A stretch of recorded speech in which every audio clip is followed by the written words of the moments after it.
வணக்கம். இந்த வார ஆரோக்கிய சமையலில் நான் உங்களுக்கு செஞ்சு காட்ட போகிறது சோள அடை. நான் எப்போவுமே சொல்கிற மாதிரி அரிசி உணவு வந்து நம்ம தவிர்க்கணும். ஏன்னா அது வந்து சிம்பிள் கார்போஹைட்ரேட்.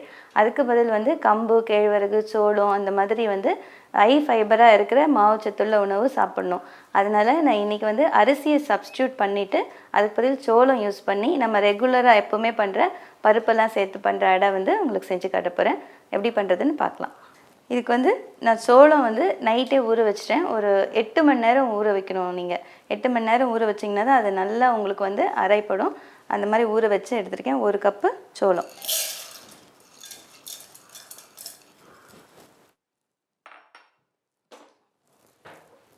இது கூட வந்து காரத்துக்கு தேவையான காஞ்ச மிளகாய், ஒரு 4 காஞ்ச மிளகாய் யூஸ் பண்ணுறேன்.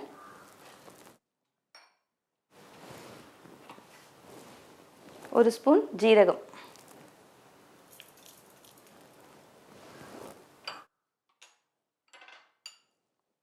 இஞ்சி,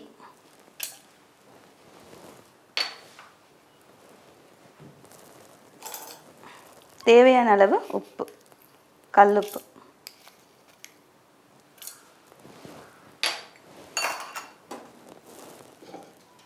கொஞ்சமாக தண்ணி சேர்த்து நம்ம அரைச்சிக்கலாம்.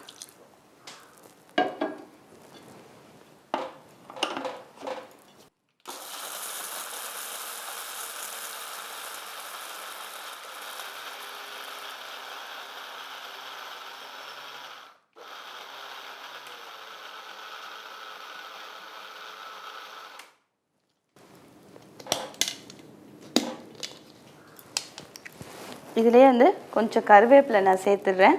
நான் கருவேப்பிலை வந்து நீங்கள் அரைச்சி போட்டால் உங்களுக்கு வாசனை நல்லாயிருக்கும்.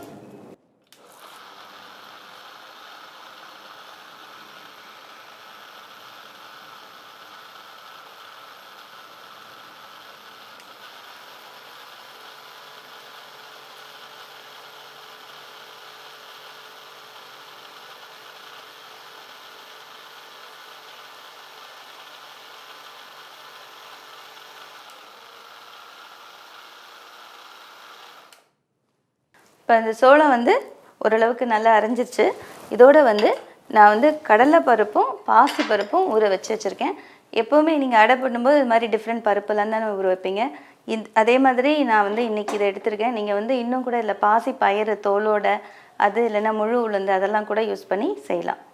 இப்போ வந்து இதை இதோட மிக்ஸ் பண்ணி நம்ம அரைச்சிக்கணும். பருப்பு வந்து நல்லா அரையணும்னு அவசியம் இல்லை. கொஞ்சம் கொரப்பாக இருந்தால் தான் அடை வந்து டேஸ்ட்டாக இருக்கும்.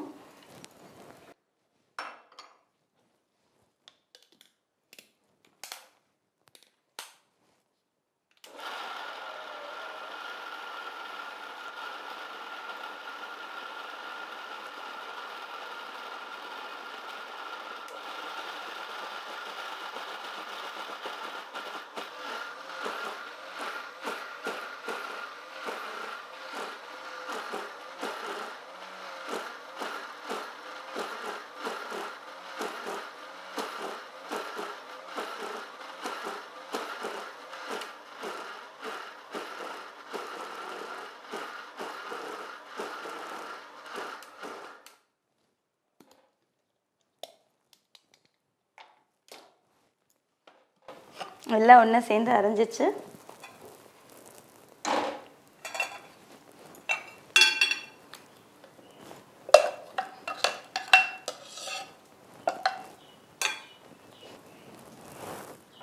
இது கூட கொஞ்சம் பெருங்காயம்,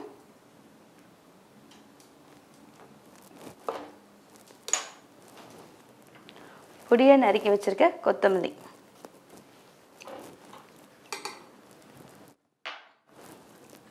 ஒரு வெங்காயம் பொடியாக நறுக்கி வச்சுருக்கேன், அதை இதில் ஆட் பண்ணிக்கிறோம்.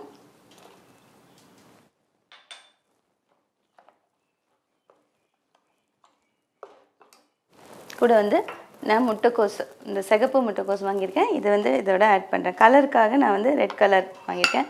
இது கிடைக்கலன்னா நார்மல் கேபேஜ் ஆட் பண்ணலாம். எப்போவுமே பார்த்திங்கன்னா இந்த அடையெல்லாம் வந்து கூட நிறைய இந்த மாதிரி கொத்தமல்லி வெஜிடபிள்ஸ் அதெல்லாம் ஆட் பண்ணும்போது அதோட ஃபைபர் வேல்யூவும் நியூட்ரிட்டிவ் வேல்யூவும் அதிகமாகுது. அதனால் எப்பப்போ முடியுமோ அப்போல்லாம் வந்து இந்த மாதிரி ஃப்ரெஷ்ஷாக காய்கறிகள், கொத்தமல்லி, புதினா, கருவேப்பிலை அதெல்லாம் வந்து நிறைய சேர்த்துக்கணும் உணவில். அதே மாதிரி பருப்பெல்லாம் நம்ம நிறைய யூஸ் பண்ணுறதால உங்களுக்கு டைஜஷனுக்கு இஞ்சி யூஸ் பண்ணியிருக்கேன்.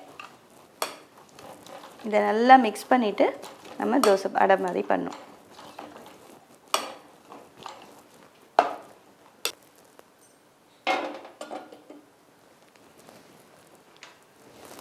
இப்போ வந்து இந்த சோளம் வந்து உங்களுக்கு ஹை ஃபைபர் ப்ளஸ் வந்து சோளத்தில் பார்த்தீங்கன்னா நிறைய கால்சியம் இரும்பு சத்துலாம் இருக்குது. இப்போ அரிசியில் வந்து அந்த அளவுக்கு கிடையாது. அதனால தான் நான் வந்து எப்போவுமே வந்து உங்களை இந்த அரிசியை தவிர்த்துட்டு இந்த மாதிரி யூஸ் பண்ண சொல்கிறேன். ஆனால் எப்போவுமே நீங்கள் ஃபைபர் அதிகமாக இருக்க உணவு சாப்பிடும்போது அதுக்கு ஏற்ற மாதிரி தண்ணி குடிச்சிடணும். அப்போ தான் அது வந்து உங்களுக்கு அதில் இருக்க நியூட்ரியன்ஸ் அப்சர்வ் ஆகும். ப்ளஸ் வந்து உங்களுக்கு கான்ஸ்டிபேஷன்லாம் ப்ராப்ளம் வராது. ஃபைபர் இருக்கும்போது கான்ஸ்டிபேஷன் வராது. ஆனால் அதை சப்போர்ட் பண்ணுற மாதிரி நிறைய தண்ணி குடிக்கணும். அதுவும் இல்லாமல் இப்போ இந்த மாதிரி உணவுலாம் வந்து உங்களுக்கு எல்லா நேரத்துக்குமே ஏற்ற உணவு. காலை நேரத்துக்கும் மத்தியான நேரத்துக்கும் நைட்டுக்கு எப்போ வேணால் சாப்பிடலாம். இப்போ அரிசி சாப்பிட்டு இருந்தீங்கன்னா உங்களுக்கு வந்து கண்டிப்பாக அது வந்து சீக்கிரமாக ஜீர்ணிக்கிறதால உங்களுக்கு வந்து ஒரு லெத்தார்ஜிக்னஸ் வரும். அதே நேரம் நிறைய தூக்கம் வரும். அதனால் இந்த மாதிரி ஃபைபர் நிறைய இருக்க உணவு வந்து உங்களுக்கு எப்போவுமே ஃப்ரெஷ்ஷாக வச்சுக்கும். அதே மாதிரி டைஜஷனுக்கு டைம் எடுக்கிறதால சீக்கிரம் பசிக்காது உங்களுக்கு. கல் காஞ்சிடுச்சு.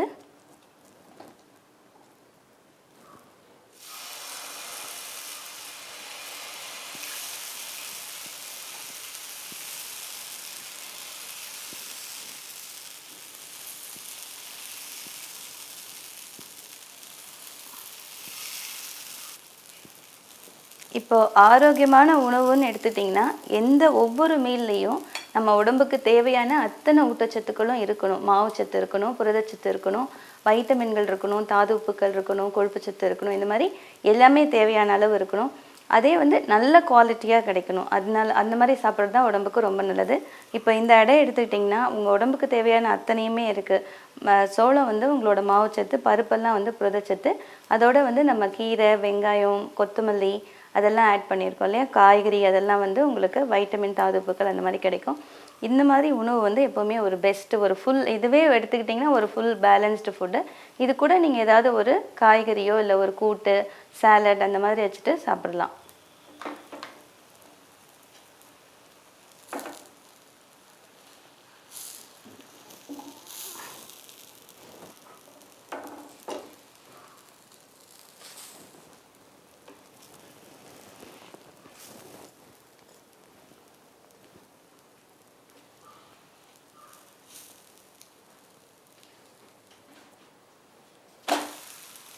பொதுவாக நம்ம இந்த மாதிரி அடை பண்ணும்போது எப்போவுமே அதுக்கு வந்து கேலரி வந்து ஹை ஆகும். ஏன்னா அதுக்கு வந்து நிறைய எண்ணெய் யூஸ் பண்ணுவாங்க, சுற்றி எண்ணெய் போடுறதுக்கு. அந்த மாதிரி ப்ளஸ் சில பேர் பார்த்திங்கன்னா தேங்காய் எண்ணெய் கூட யூஸ் பண்ணுவாங்க. அது வந்து நல்ல ஸ்மெல் இருக்கும், உங்களுக்கு வாசனையாக இருக்குங்கிறதுக்காக.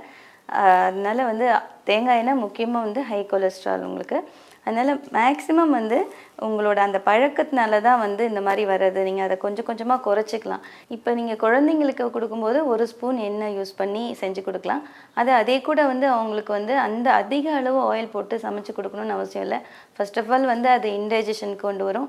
2வது வந்து சின்ன வயசுலேருந்தே அவங்களுக்கு பழக்கப்படுத்தும் போது நல்ல சத்தான எண்ணெய் குறைவான சமையல் வந்து பழக்கப்படுத்திட்டிங்கன்னா அவங்களுக்கு வந்து வளரும்போது எல்லாருக்குமே பார்த்திங்கன்னா வயசாகும்போது நிறைய ஹெல்த் ப்ராப்ளம்ஸ் வரும்.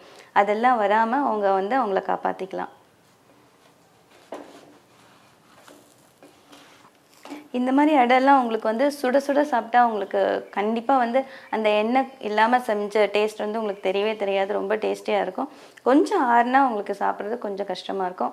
அப்படி ஆறி சாப்பிடணுன்னா நீங்கள் வந்து ரொம்ப கிறிஸ்பியாக எடுக்காதீங்க, கொஞ்சம் சாஃப்டாக குக் பண்ணிக்கோங்க. அப்போ வந்து நீங்கள் இதை வந்து லஞ்சு கூட எடுத்துகிட்டு போய் சாப்பிடலாம். இப்போ லஞ்சுக்கு வந்து ஒரு காய், ஒரு கூட்டு தனித்தனியாக எடுத்துகிட்டு போக முடியாதவங்க இந்த மாதிரி அடை ஒரு 2 பண்ணிவிட்டு கூட வந்து ஒரு சாலட் கூட பார்த்திங்கன்னா உங்களுக்கு எடுத்துகிட்டு போக முடியலன்னா ஜஸ்ட்டு தோல் மட்டும் சீவி எடுத்துகிட்டு போயிட்டு நீங்கள் அங்கேயே போயிட்டு அப்படியே அந்த வெள்ளரிக்காய், கேரட் அதை வெறுமே சாப்பிட்டுட்டு இந்த மாதிரி அடை சாப்பிட்டிங்கனாலே உங்களுக்கு போதுமானது.